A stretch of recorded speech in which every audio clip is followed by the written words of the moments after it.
Hello from the UAE, and a warm welcome to everyone who is joining us today from all around the world at our special edition for COP26. My name is Zainab Ali, and I'm the head of outreach and stakeholder relations at Masdar, Abu Dhabi Future Energy Company. And I will be your moderator for today's session on catalyzing youth innovation to mitigate climate change.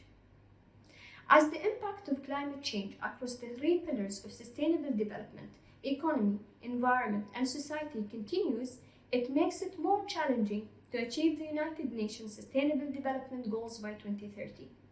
It is the young people of today who will have to face the consequences in the future. Yet at the same time, as the global community comes together here at COP26 to address the climate crisis facing the world, it is the energy and the enthusiasm of young people to be part of the solution that provides hope for a sustainable future. In recognizing the importance of youth and technology in catalyzing action to mitigate climate change, today we have gathered young change makers, scientists, pioneers, and entrepreneurs to highlight the vast potential of innovative solutions.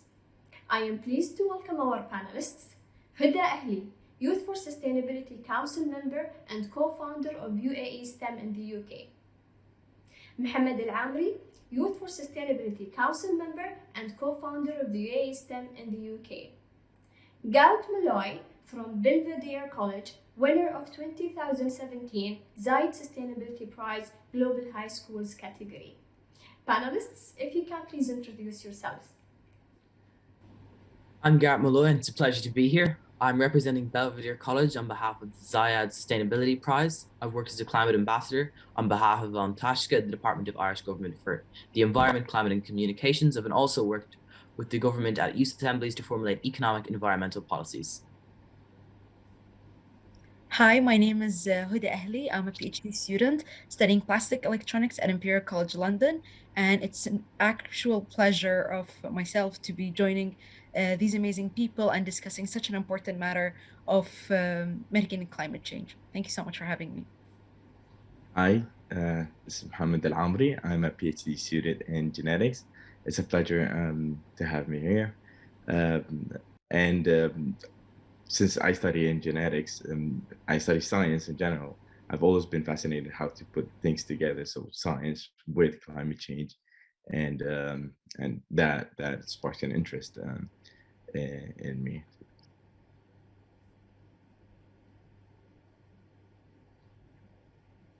Thank you for your introductions.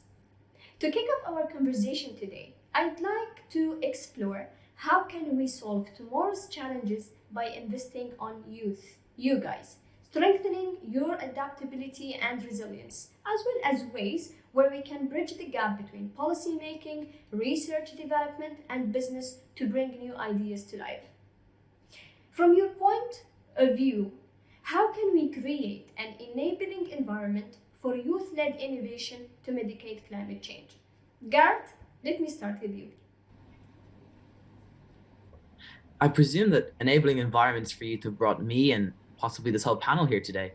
So when I think of my own climate journey, it's a number of enabling environments that have led me to this point, from national science competitions, followed by the UN Eco-UNESCO environmental competitions, followed on to citizens' assemblies where I created government policy on climate change.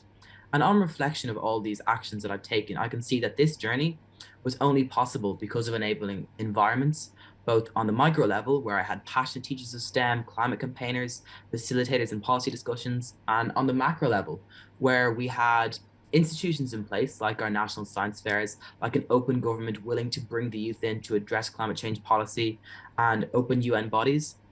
So ultimately, I'm luckily a product of these enabling environments. And bringing citizens into these enabling environments, like creating national institutions that address climate change and bringing citizens, their leaders, to formulate policy with passionate activists, allows citizens to play a role, and it allows citizens to be change makers. And things like citizens' assemblies and youth assemblies allow citizens to create enabling environments where we can choose concrete policies to reduce our emissions and hit our goals of going carbon neutral. I think just 2 points to add, which I think also includes a lot of things that you mentioned, Garrett. I think it eventually comes up to two important points: knowledge sharing and partnership. I think there are many inspiring examples of youth action with mitigating climate change and inspiring better future for green sustainability. But the best way to truly enhance and scale up these actions is by knowledge sharing, whether, as you said, in a macro or a micro level. And I think that's one of the things that we, as Mohammed, Zainab, and I, are setting an example here right now in this panel, where, for example, UAE. STEM in the UK, here in London based, are participating and knowledge sharing with Y4S, in which we share our examples on how to best outreach, how to come up with best practices to science outreach, whether we share our information and how we saw best practices here in the UK, and they're doing the same with back home. And adding to Garrett and Huda, I think we should start promoting entrepreneurship culture, so the whole culture as a society. So we can do it through the promotion of young successful entrepreneurs as role models, business idea competitions, awards, as Garrett mentioned, media coverage, youth business events, and entrepreneurship educations. Also, and this is an important and the biggest challenge of youth, is the access to affordable finance. Because if we compare age groups, youth are the group that has the least savings and resources. So this can be done through either easing the collateral and legal requirements on young entrepreneurs, or through business development support schemes from companies like private companies and public companies. So, you said it rightfully: knowledge sharing, partnership, and promoting entrepreneurship cultures such as awards, science competitions, youth assemblies are key factors to enable a youth led innovation environment. Having talked about creating those enabling environment, how can youth be inspired, involved, and be mobilized to achieve net zero by 2050? I think if you allow me to go on with this, if we consider all the students that graduate across the planet, we have millions of students who graduate per year.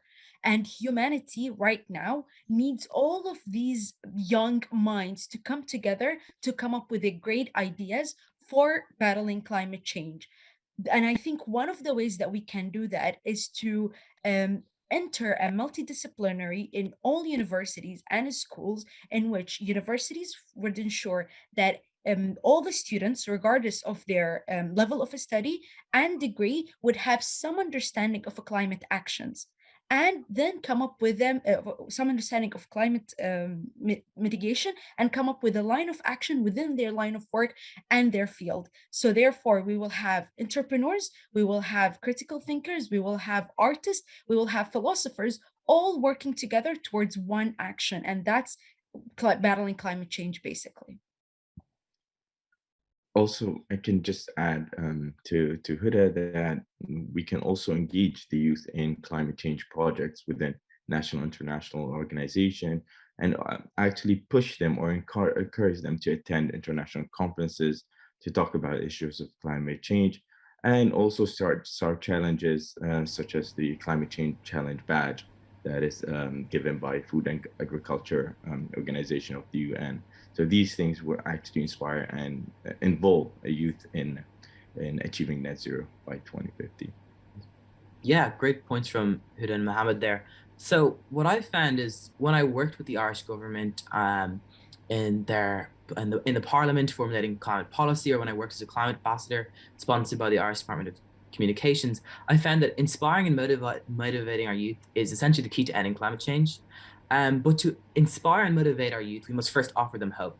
And I think we're lacking one of the crucial parts of the puzzle when we are not providing a concrete set of policies to meet high level goals like net carbon zero, when we commit to agreements such as Paris Climate Accords. And that's where we fail to inspire, involve, and mobilize our youth, because we're not giving them concrete sets of policies when we set high level goals like we're going to reduce our emissions. So whilst goals are good, they are not alone sufficient. Like, none of the world's leading economies, including every single G20 country, are not on track to meet their commitments under the Paris Agreement. And we see a lot of these goal setting exercises, and COP26 would will possibly be one where we set goals, we don't make real commitments, and can sometimes be a true failure of these summits because it fails to mobilize, motivate, and inspire the youth behind real policies rather than high level goals. So, personally, I would much rather see a list of specific policies that will be implemented by countries at COP26 rather than having an elusive goal setting exercise. So, ultimately, I think that we can no longer set targets and we can no longer lament the issue. We must now agree on demonstrable actions to show the youth all that is possible and provide hope to inspire and motivate them. Indeed, youth engagement, incentives from global organizations, and also supporting youth with enabling policies to walk the talk are certainly effective ways to inspire young people and to help them achieve these ambitious targets. Of course, one of the key challenges to achieving a sustainable recovery and meeting the target is to understand what role public and private partnership play in enabling youth entrepreneurs. What are your thoughts in this direction? I think this direction is very important because I think in general what lacks in the private section is gained a lot and is very strength in the private and vice versa. But I think one of the best ways to really let's say encourage and strengthen this collaboration is to build connection between education level, and I keep going back to the education level because I think that's where we set the minds of the next generation, where we tell them exactly this is the need of the market and these are the tools you need to go outside the university and plan and actually take actions into these things. So I think building a connection between the education system and then youth programs and organizations. So here we combined the public and the private sectors.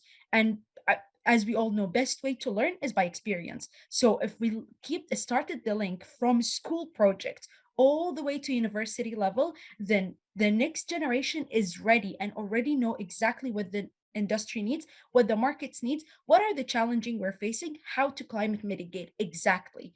And then they have all the tools they need to leave this level of education and go back to actually learning and become into the industry.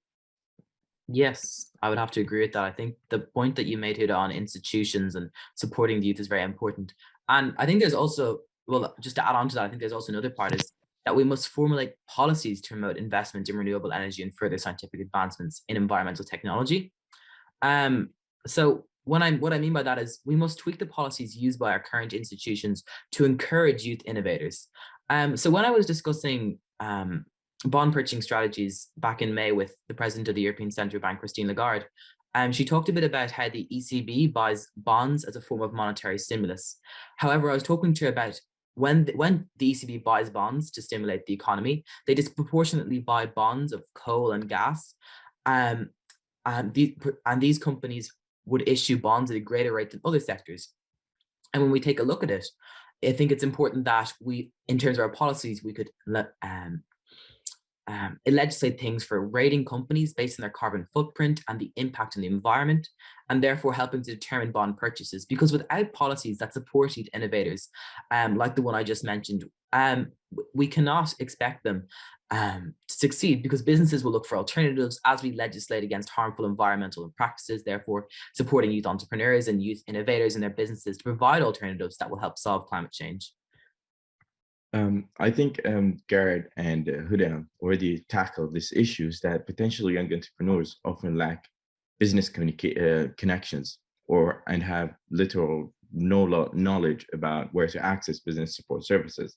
So I think these issues can be addressed through, for example, youth enterprise centers, business incubators, entrepreneurships, let's say one-stop shops where they can come and ask questions, and also startup training. So this, with addition to sports schemes that we already talked about, can help both the youth and the companies to let's say support entrepreneurs.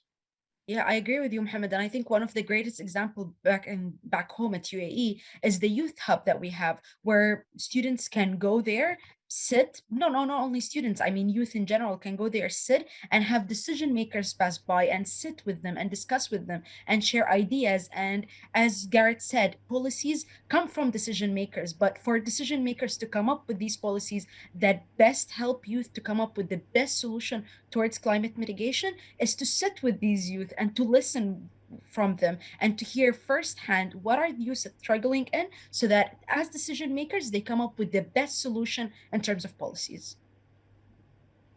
Great interventions, and I hope by today in this global gathering your words will be heard and actioned. From your personal journey and in sustainability and innovation, how can we harness the potential of STEM in accelerating solutions for an inclusive and a better future for people and planet? Well, obviously, I've been very lucky to have a great grounding in STEM with, from one, the Ziad Energy Prize sponsoring the urban farm in our school. On top of that, I've had a large background in creating microbial fuel cells, which is a renewable energy source, which creates water and electricity from animal waste. But on STEM subjects, people demand change, people want change. And for the future of the human race, we need change to solve climate change. And STEM provides that change. STEM subjects are critical to innovation and to accelerating solutions for climate change. And personally, throughout my journey, I've found that these kinds of innovations will only increase take-up, decrease costs, increase efficiency, and also find not as noticeable, but just as important. The more educated our youth become on STEM, the greater and the greater proponents of actions against climate change they will be, and the greater supporters and proposers of beneficial policies they will be. But that being said, we do have the solutions to climate change and we do have the know-how in STEM to end climate change. So it's time to act now.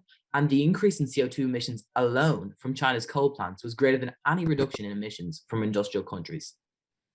And that fact shows that we have the renewable energy and the STEM and the educated people to solve these issues. We are just awaiting further education and further investment. And ultimately, we have the STEM. There is no magic bullet, but political will that will solve this crisis. I totally agree with Garrett, and that emphasizes the point of going back to education again and again, where we need to set up the, let's say, the baseline for all the next generation, and it starts from education. But not only that, and I mean until then, I think now it's the role of all the scientists and, let's say, STEM major people, or I call them STEMers, have to come in action, because now it's, I think, every scientist and every STEM major person duty to showcase what they're doing, showcase to the world what they're learning, their knowledge and what they come up with in the lab or in the university can't just stay there. It has to come out to the world. It has to come to the industry section, so that, as Garrett said, we need to move from books and papers and learning and reading into actually implementing these actions and changes and coming up with a solution. And the only way to do this is, as we said originally, starting from education, knowledge sharing, and participation with organizations, private or public, and then eventually funding these ideas to come up to life originally. So, yeah. Yeah, so exactly what Garrett and Huda said.